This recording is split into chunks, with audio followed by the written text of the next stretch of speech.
Able-bodied fighters came from far and wide, and gathered in numbers that had not been seen for a long time. If skill and prowess would not win out against evil, then perhaps sheer numbers would. As the army of mankind marched towards the castle, it seemed as though the very ground trembled in their wake. Perhaps today was the day of reckoning for the monsters of that unholy place. Sounds like we have a very large group of villagers coming to take care of us monsters. Remember, our goal for success is to slay all the villagers, which would mean reduce the village morale dial down to 0. We already have a large group of hunters consisting of 5 demon hunters and 3 mythic hunters entering the castle. We're starting the round off with the Revenant. And it is nighttime, so we substituted one of the regular dice for the night die. So we start out by rolling all 6 dice, and we'll see what the Revenant has available. We got 2 melee attacks, 2 retaliation symbols, 1 magic, and 1 villager activation. We have to decide what we will do with our results. We place the dice in these slots available. You can use any of the dice for movement except for the villager activation symbol. Reserve dice, you can reserve them for later turns and they would stay there until either removed by choice or used. And defensive dice, you can place either the defensive symbol, which we didn't get any of, or the retaliation symbol. Anything you place in defense will stay there until the end of the round, which ends in the cleanup phase. So if you think there's going to be an attack coming on you before the end of the round, you would want to place some in the defense also. I don't have any villagers that are close to me right now, so it's hard for me to use those melee attack symbols, but I might want to reserve some for future use.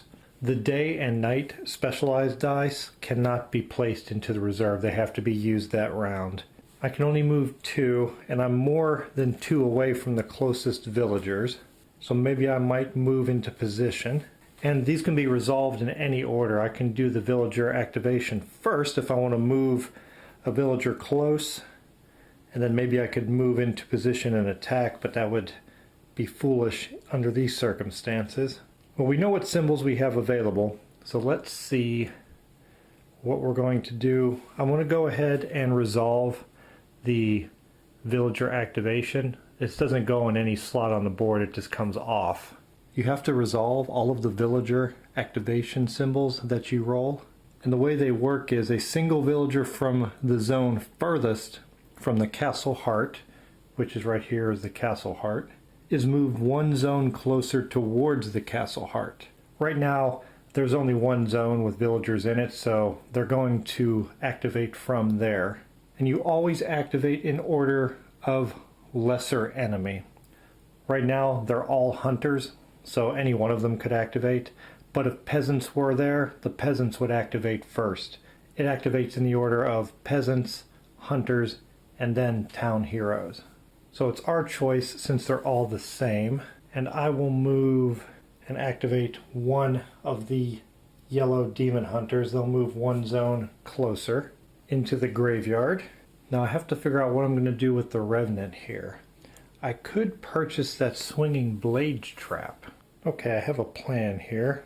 I'm going to use the magic symbol and move 1 zone. I'll move 1 zone into this corridor. I will use my nighttime melee symbol to purchase the swinging blade trap. The requirements for purchasing the trap are, do you have the die available to purchase it? I do. And am I in a zone, in this case a corridor, that the trap can be placed?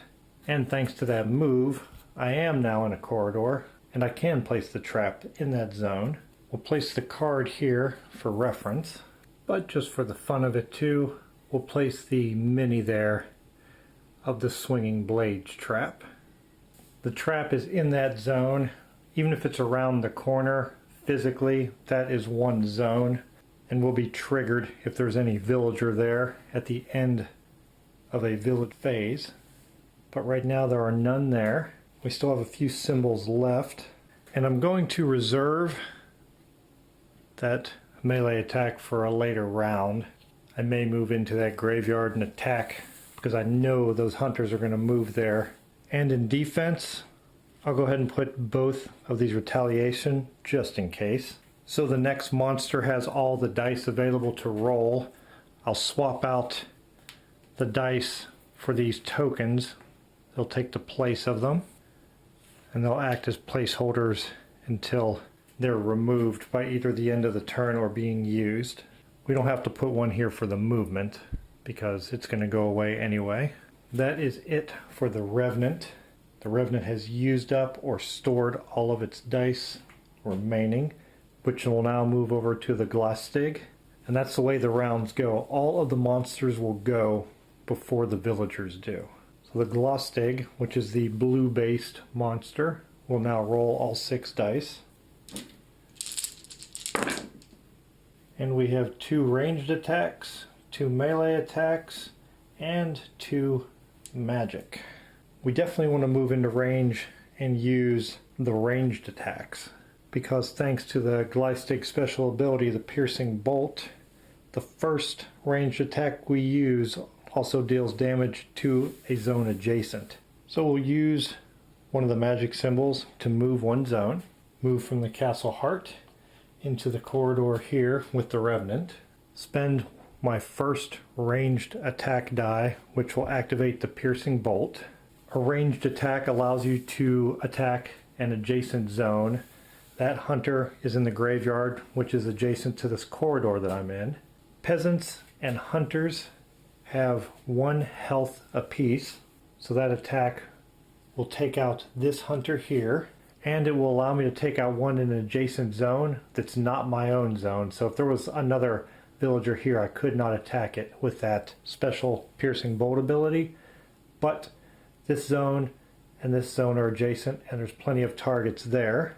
So we'll choose another yellow hunter and take it out. And that's 2 villagers that died at the hands of the Glaistig, which will give us some experience for the Glaistig. Normally you get 1 experience for each villager you slay, with the exception of town heroes. But in the day-night mode, when it's nighttime, you get +1 experience for slaying villagers. The bad thing about that is during the day, you get no experience for slaying villagers. So you gotta try and rack them up here in the evening when we're more powerful. And instead of getting just 2, the Glaistig will gain 4 experience, putting us just 2 away from the 6 needed to get a new ability or level 1 up. We also killed 2 villagers, so village morale will drop 2 from 70. Now it is at 68. The Glaistig still has 4 dice available, 2 melee, 1 ranged, and 1 magic. It also has 2 movement slots available, so I could move into the graveyard, take out another hunter, and then move back out. Something that I have to keep in mind though is when the day comes, we have to take 2 experience tokens off of each monster. And for every token you cannot take off the monster, you're going to take a wound, which makes things a little more complicated. So I can either choose to not move in there and attack, because if I level up, you level up immediately, and those tokens would go away, which means the Glaistig is going to be without tokens, just like the Revenant. But getting the stronger abilities are also very important. And since the Glaistig is at full health right now, I think we'll go that route. We will use our magic for movement, and when we move into the graveyard, or fire off another ranged attack. Moving into the graveyard, firing another ranged attack in an adjacent zone, taking out another hunter, which will net her another 2 experience points. Before we award her experience points, let's move the morale down 1 for that death to 67. She would gain 2 more experience, taking her up to 6, which is enough to level up, so I'll remove those from her board. And now we have a stack of abilities to choose from. We can either get a new ability or level up her piercing bolt. Let's take a look at our choices.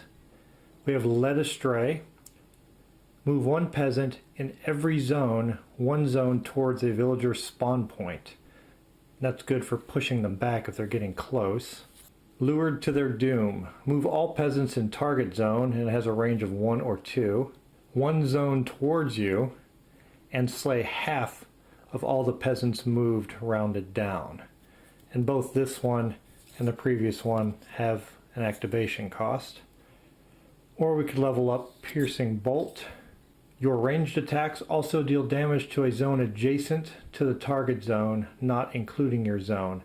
Now, this is great because this says your first ranged attack. With the upgraded Piercing Bolt, every ranged attack deals damage to a zone adjacent to the target zone, and also does not have line of sight. So I'm going to go with that one early on so we can do a lot of damage attacking with our ranged attack. So her Piercing Bolt is now leveled up, and I will use one of these melee attacks in my last movement slot because I don't want to end my turn in the graveyard, otherwise I'll take a wound and it'll cause burn. So I'm going to move the Glaistig into that other corridor so it's at least 2 zones away from those hunters, because hunters have a range of 0 to 1. So if I stayed here, they'd be able to hit me, and I don't want to clog up this corridor with 2 monsters in it right now. And I'm not going to reserve her final melee attack. I'm just going to pass the dice over to the Succubus. Our Succubus will now go, and she gained 2 melee, 3 ranged, and 1 villager activation. Normally when you roll 3 dice of the same type, you can choose to, you don't have to, but you can choose to re-roll them. In this case I cannot, because the day-night die cannot be re-rolled and does not count towards triggering re-rolls. So actually this only counts as 2 of the same. So these are the dice we have to go with. Let's see what our plan is. Our Succubus is down here in the castle heart. She has 3 ranged attacks. She can only move 2, so I don't want to move into the graveyard because that would just put her in a bad spot where she's going to take wounds.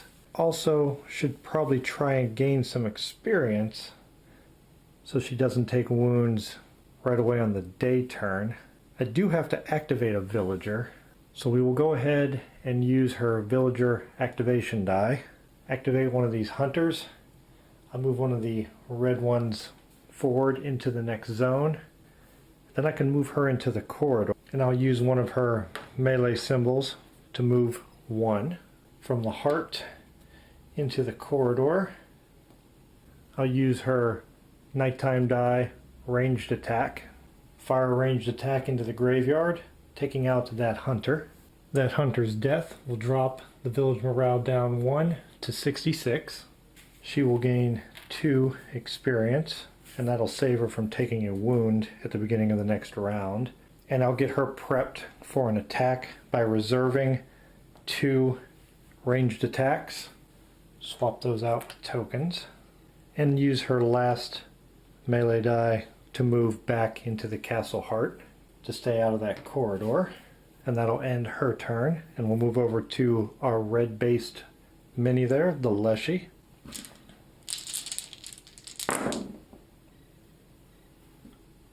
Couple of ranged, a defense, a melee, and 2 villagers to activate.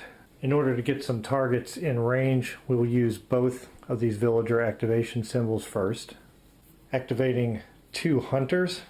In this case I'll activate both red, move them into the graveyard. Use the melee die for movement to move 1 from the heart into the corridor. And then I'll use both of my ranged attacks to attack the adjacent zone, taking out both hunters, lowering the morale by 2 down to 64. We're creeping up on that 55, which is nice. If we can get there quick, we will get to tier 2 spawning and stop spawning on these level 3s. Those 2 villagers slayed at night will gain us 2 experience apiece for 4. And I'm also going to use the remaining die of movement to go back into the castle heart from the corridor. And that will end the monster phase. We will now go into the villager phase. The first thing we do is we advance the village event wheel by the number of monsters playing. In this case it's 4. The village event will advance from 0 to 4. We passed 2, so we'll trigger an event, which means we'll draw the top card. Well, it's not the troll right away. The rabble appears. Spawn 3 peasants in the closest large room to the castle heart. In the 3 types, we have large rooms, that's those 3 larger square tiles. Small rooms are these smaller ones, and then the corridors. The closest large room, because this is not connected here, only connections by doors connect zones together.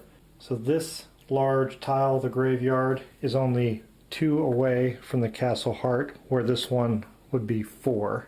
And there are no other large tiles. So we'll spawn 3 peasants in the graveyard. There are 4 different peasant sculpts. Again, they're just there for variety, but it's nice to have a different range of sculpts out there. So we'll spawn these 3 villagers, who are peasants, into the graveyard. The next village event will trigger on 6. Next part of the villager phase is you start with the zones closest to the castle heart, and then the villagers attack and then move. It's always in that order. They're going to attack if able and then move 1 zone closer to the castle heart. Villagers and hunters' priorities are always the castle heart. Things can be a little bit different with town heroes, but we'll worry about that once they appear.